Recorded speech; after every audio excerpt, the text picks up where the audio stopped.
Good morning students. आइए हम लोग आगे बढ़ते हैं। प्लांट रिप्रोडक्शन में अगला चैप्टर होता है स्पोरोजेनेसिस।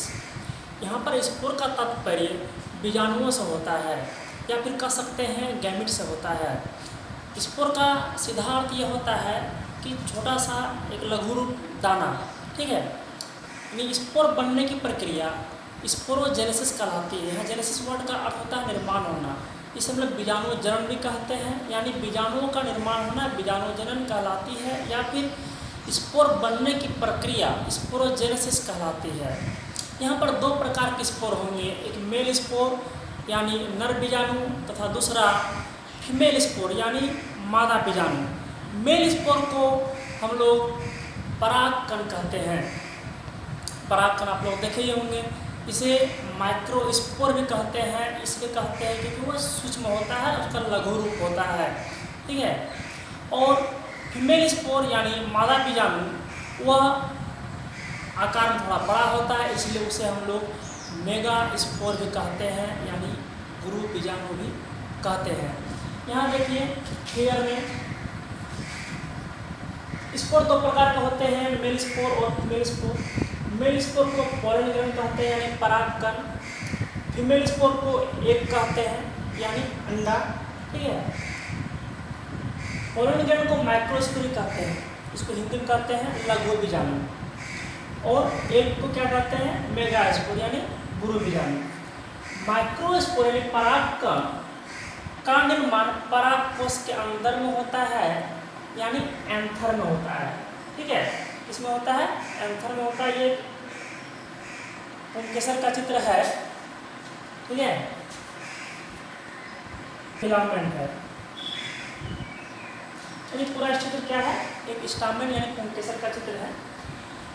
चूंकि माइक्रोस्पोर का निर्माण इस एंथर के अंदर में होता है, इसलिए इस एंथर को माइक्रोस्पोरेंजियम भी कहते हैं। एंजियम का अर्थ होता है थैला, यानी वैसा थैला जिसमें माइक्रोस्पोर का निर्माण होता है, इसलिए इसे माइक्रोस्पोरेंजियम भी कहते हैं, ठीक है। यानी परिभाषा रूप में ये भी कह सकते हैं कि माइक्रोस्पोर का उनके माइक्रोस्पोरेंजियम के अंदर निर्माण होने की प्रक्रिया माइक्रोस्पोरोजेनेसिस कहते हैं, यानी माइक्रोस्पोर बनने की प्रक्रिया क्या कहलाएगी, माइक्रोस्पोरोजेनेसिस। यानी स्पोरोजेनेसिस भी दो प्रकार का हो जाएगा, बीजाणुओं के आधार पे माइक्रोस्पोरोजेनेसिस और दूसरा मेगा स्पोरोजेनेसिस। माइक्रोस्पोर का निर्माण एंथर के अंदर यानी माइक्रोस्पोरेंजियम के अंदर होता है, और मेगा स्पोर का निर्माण मेगा स्पोरेंजियम के अंदर में होगा।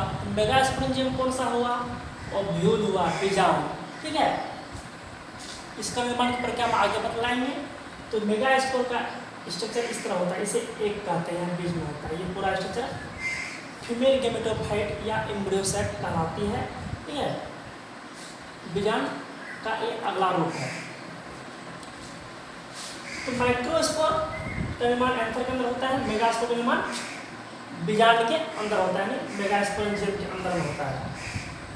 इसका ही परिभाषा हम कह सकते हैं कि मेगास्पोरोजेनेसिस क्या है, यानी मेगा स्पोरेंजियम के अंदर में मेगा स्पोर बनने की प्रक्रिया मेगा स्पोरोजेनेसिस कहलाती है।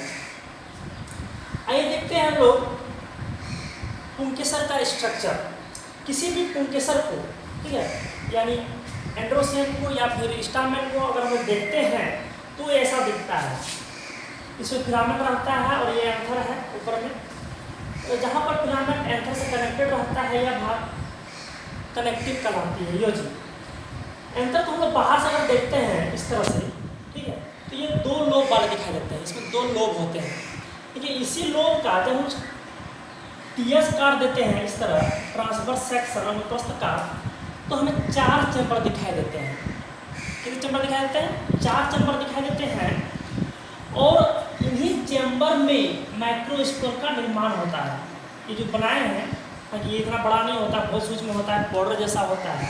और जब ये भर जाता है माइक्रोस्पोर बन के, ठीक है, तो ये इसको फाड़ देता है, माइक्रोस्पोरेंजियम को फाड़ देता है, ये फट जाता है और सारा परागकण बाहर आ जाता है और यहाँ बाहर में चिपका रहता है, उसको छूते हैं हाथ में लग जाता है। यह मधुमक्खियाँ बैठती हैं और अपने पंखों से इसको या उनके अपने पैरों से इसको लेके फूलों में पहुँचाती है।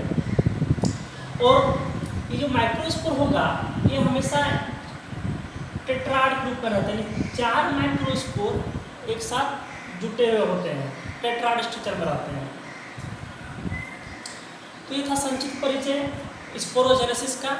फिर से एक बार बता देते हैं, स्पोरोजेनेसिस 2 प्रकार के होते हैं, ठीक है, माइक्रोस्पोरोजेनेसिस और दूसरा मेगा स्पोरोजेनेसिस। मेल स्पोर क्या कहलाता है? पोलन ग्रेन को माइक्रोस्पोर कहते हैं। फीमेल स्पोर क्या कहलाता है? एक कहलाता है, इसी को मेगा स्पोर भी कहते हैं। माइक्रोस्पोर का निर्माण कहाँ होता है? माइक्रोस्पोरेंजियम के अंदर में होता है। मेगा स्पोर का निर्माण कहाँ होता है? मेगा स्पोरेंजियम के अंदर में होता है। माइक्रोस्पोरेंजियम को ही एंथर कहते हैं और मेगा स्पोरेंजियम को ही क्या कहते हैं? ओव्यूल कहते हैं, ठीक है। माइक्रोस्पोर बनने की प्रक्रिया माइक्रोस्पोरोजेनेसिस कहलाती है। मेगा स्पोर बनने की प्रक्रिया मेगा स्पोरोजेनेसिस कहलाती है। Thank you.